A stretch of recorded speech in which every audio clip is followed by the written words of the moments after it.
চীনা বাদামের উৎপত্তি দক্ষিণ আমেরিকায় হলেও বর্তমানে ১০০টিরও বেশি দেশে চীনা বাদাম উৎপন্ন হয়। বাংলাদেশে প্রধানত চর বা নদী সংলগ্ন এলাকায় বেলে দোআঁশ মাটিতে প্রায় ৪০,২৮৫ হেক্টর জমিতে চীনা বাদাম চাষ হয়, যার মোট উৎপাদন প্রায় ৭৪,৭৪৮ টন। বাংলাদেশে চীনাবাদাম একটি অন্যতম অর্থকরী ফসল। তবে জলবায়ু পরিবর্তনের সাম্প্রতিক ফলাফল এবং কীটপতঙ্গ ও রোগের প্রকোপ বৃদ্ধির পরিপ্রেক্ষিতে চীনাবাদাম চাষিরা এই গুরুত্বপূর্ণ ফসল জন্মাতে অসুবিধার সম্মুখীন হচ্ছেন। ইউএসএআইডি বাংলাদেশ মিশনের অর্থায়নে ভার্জিনিয়া টেক পরিচালিত feed the future Bangladesh integrated pest management activity বা আইপিএম এর সমন্বিত বালাই ব্যবস্থাপনা বাস্তবায়নের মাধ্যমে ফসল উৎপাদনের এই হুমকিগুলো মোকাবেলা করছে।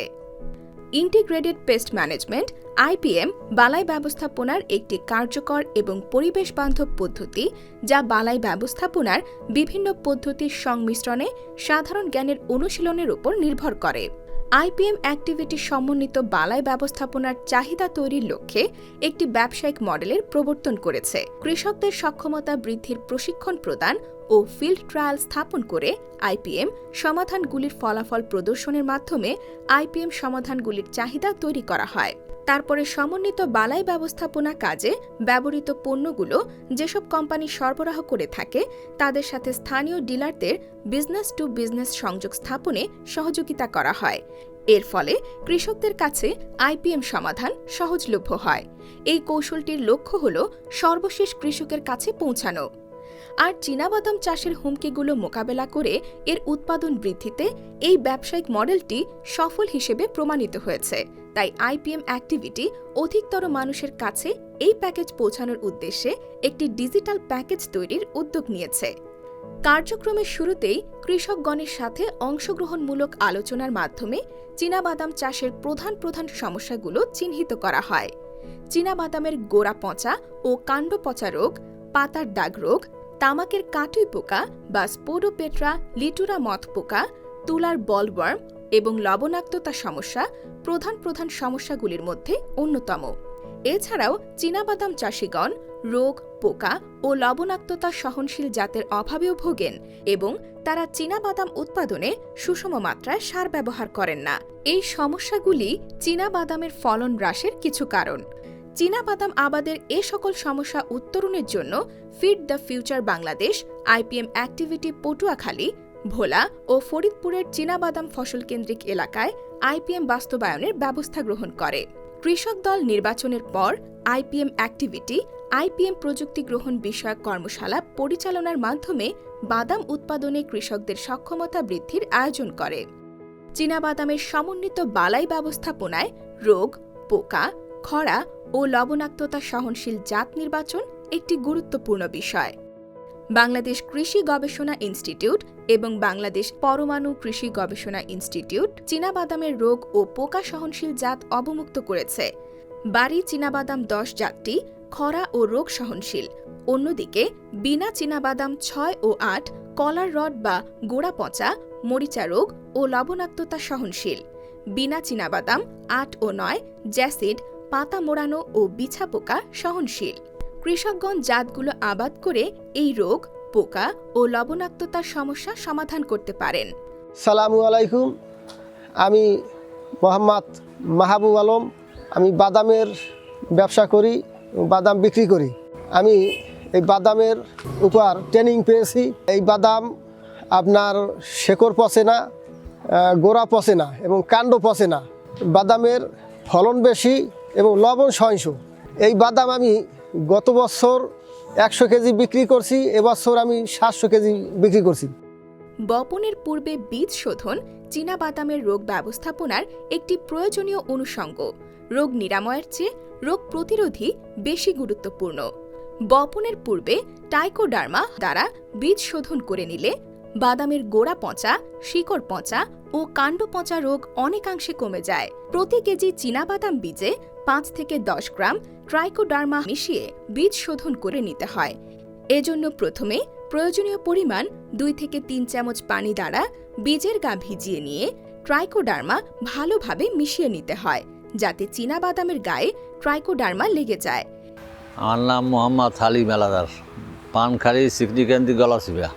আমি ট্রেনিং থেকে জানতে পেরেছি বাদামের গোড়া ফাঁসা, শিকড় ফাঁসা, কাণ্ড ফাঁসা রোগ দমনের জন্য প্রতি কেজি বীজের সাথে 5 গ্রাম মিশাইতে হবে। এভাবে শোধন করা বীজ 12 ঘন্টা রেখে দিতে হয় এবং সকালে বা বিকালে বপন করতে হয়। কীটপতঙ্গ এবং রোগের প্রকোপ সহ্য করার জন্য উদ্ভিদের জন্য সুষম মাত্রায় সার প্রয়োগ একটি গুরুত্বপূর্ণ দিক। চীনাবাদামের জন্য সারের এলাকাভিত্তিক প্রস্তাবিত ডোজ অন্তর্ভুক্ত করা হয়েছে এবং এটা নিচে প্রদত্ত অ্যাপসের সাহায্য নিয়ে সহজেই পাওয়া যেতে পারে। জমিতে সেচ দেওয়ার সুবিধা না থাকলে সকল সার জমিতে শেষ চাষে একবারে প্রয়োগ করে মাটির সাথে মিশিয়ে দিতে হয়, আর সেচের সুবিধা থাকলে অর্ধেক ইউরিয়া এবং অন্যান্য সারের সবটুকু শেষ চাষের আগে জমিতে ছিটিয়ে প্রয়োগ করতে হয়। বাকি অর্ধেক ইউরিয়া উপরি প্রয়োগ হিসেবে চারা গজানোর 40 থেকে 50 দিন পর গাছে ফুল আসার সময় প্রয়োগ করতে হয়। আমি মোহাম্মদ কালাম পহলান, পানখালি গ্রাম, সিকনিকান্দি ইউনিয়ন, গলাচিপা উপজেলা। আমি বাদাম চাষের জন্য কৃষি ট্রেনিং পেয়েছি। 5 ধরনের সার ব্যবহার করে উত্তমভাবে বাদামের চাষটা পাওয়া যাবে, এই জন্য 5 ধরনের সার ক্ষেতের পাশে নিয়ে আসছি। ইউরিয়া, টিএসপি, এমওপি, জিপসাম 10টা। এই 5 ধরনের সারের ভিতর আমি একটা সার ভিন্ন দেবো, 10টাটা আমি ভিন্ন দেবো, একসাথে করবো না। ওরা আমি ভিন্ন দেবো আর 4 ধরনের সার আমি একসাথে দেবো, দিয়া খেতে আমি একটা চাষ দেবো, চাষ দিয়ে আমি বাদাম রোপণ করব। বীজের সাথে রাইজোবিয়াম অণুজীব সার মিশিয়ে ব্যবহার চীনাবাদাম উৎপাদনের একটি লাভজনক প্রযুক্তি। যেহেতু চীনাবাদাম একটি শিম জাতীয় ফসল, তাই রাইজোবিয়াম ইনোকুলাম বীজের সাথে মিশিয়ে নিলে এটি বায়ু থেকে নাইট্রোজেন সংযোজন করে মূলে নোডিউল সৃষ্টি করে। রাইজোবিয়াম ইনোকুলাম বায়ুমণ্ডল থেকে নাইট্রোজেন সংযোজন করে চীনাবাদামের মূলে নোডুলেশন বাড়ায়, যার ফলে অতিরিক্ত ইউরিয়ার ওপর নির্ভরতা কম হয়।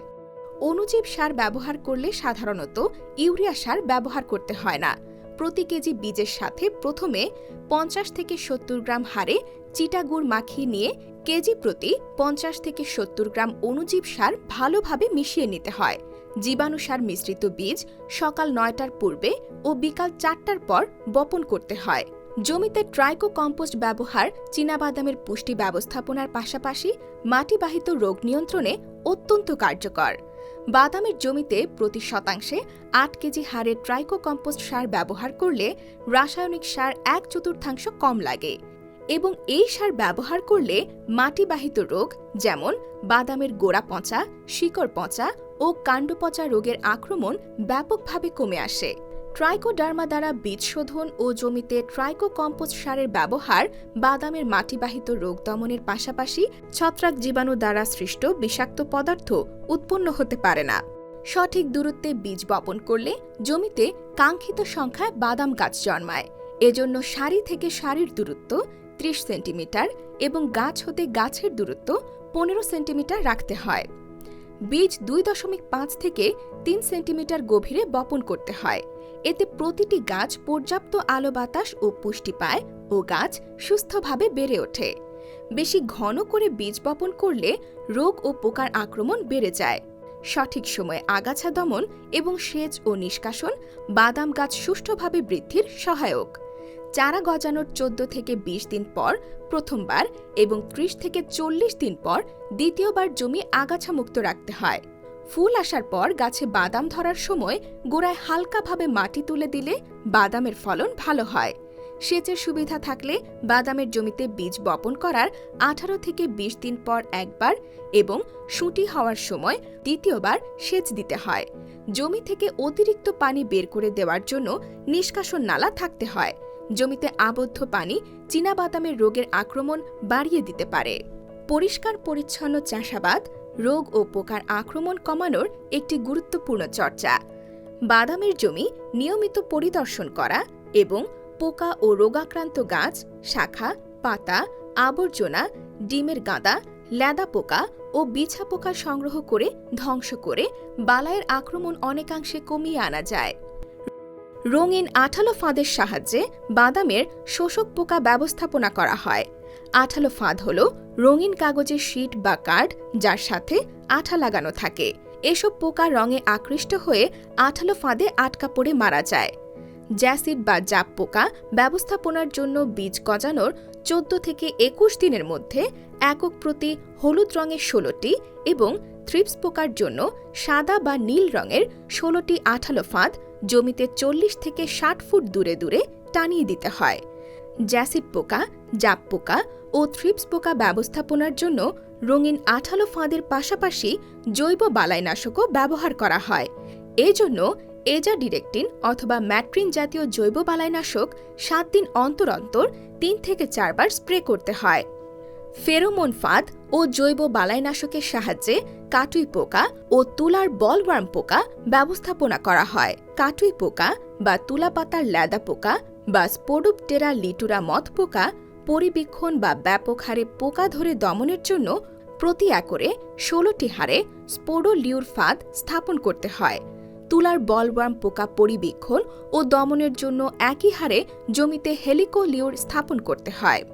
ক্ষেতে কাটুই পোকার ব্যাপক উপদ্রব দেখা গেলে স্পোডোপটেরা লিটুরা এনপিভি এবং তুলার বলওয়ার্ম পোকার আক্রমণ দেখা গেলে হেলিকোভার্পা এনপিভি গাছ ও গাছের গোড়া ভিজিয়ে স্প্রে করতে হয়। তামাকের কাটুই পোকা অথবা তুলার বলওয়ার্ম পোকা জাতীয় পোকার ডিম ও কীরা দমনের জন্য ট্রাইকোগ্রামা কাইলোনিজ এবং হ্যাব্রোব্রাকন হেবিটর 10 দিন অন্তর অন্তর 4 বা 5 বার ফসলের জমিতে মুক্তায়িত করতে হয়। ইতোমধ্যে আমরা চীনাবাদামের রোগ ব্যবস্থাপনার জন্য ট্রাইকোডার্মা দ্বারা বীজ শোধন ও ট্রাইকো কম্পোস্টের ব্যবহার সম্পর্কে জেনেছি। এছাড়াও পাতার দাগ, মরিচা, গোড়া পচা ও কাণ্ড পচা রোগ নিয়ন্ত্রণের জন্য ট্রাইকোডার্মা জাতীয় ছত্রাকনাশক বীজ গজানোর 15 থেকে 20 দিন পর 1 লিটার পানিতে 3 গ্রাম হারে মিশিয়ে গাছ ও গাছের গোড়া ভিজিয়ে স্প্রে করতে হয়।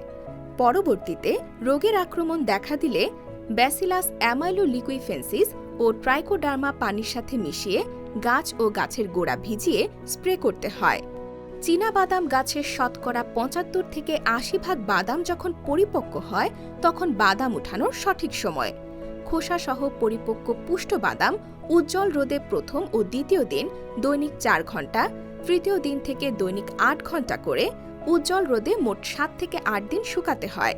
বীজ সংরক্ষণের জন্য এভাবে বীজের আর্দ্রতা 8 থেকে 9% নামিয়ে আনতে হয়। সাম্প্রতিক জলবায়ু পরিবর্তনের প্রভাব এবং রোগ ও পোকার প্রকোপ চীনাবাদাম উৎপাদনের জন্য বড় অন্তরায়।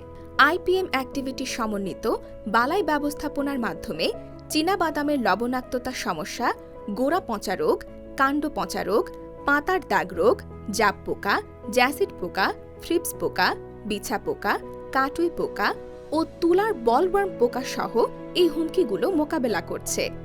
গত 3 বছর ধরে পোকামাকড় ও রোগ প্রতিরোধে চীনাবাদামের আইপিএম প্যাকেজ সফলভাবে প্রদর্শিত হয়েছে। এই ডিজিটাল চীনাবাদাম আইপিএম প্যাকেজ তৈরির জন্য আমাদের প্রচেষ্টা জোন অফ ইনফ্লুয়েন্স ছাড়াও সারা দেশে তথ্য প্রচারের জন্য কার্যকর হবে। পরিশেষে আমরা ইউএসআইডিকে তার আর্থিক সহায়তার জন্য ধন্যবাদ জানাই। এই প্রকাশনায় প্রকাশিত মতামত সম্পূর্ণরূপে আইপিএম এ পরিচালনা দল থেকে। আপনি যদি দয়া করে আমাদের আপনার পরামর্শ এবং প্রতিক্রিয়া জানান তবে আমরাও কৃতজ্ঞ থাকব।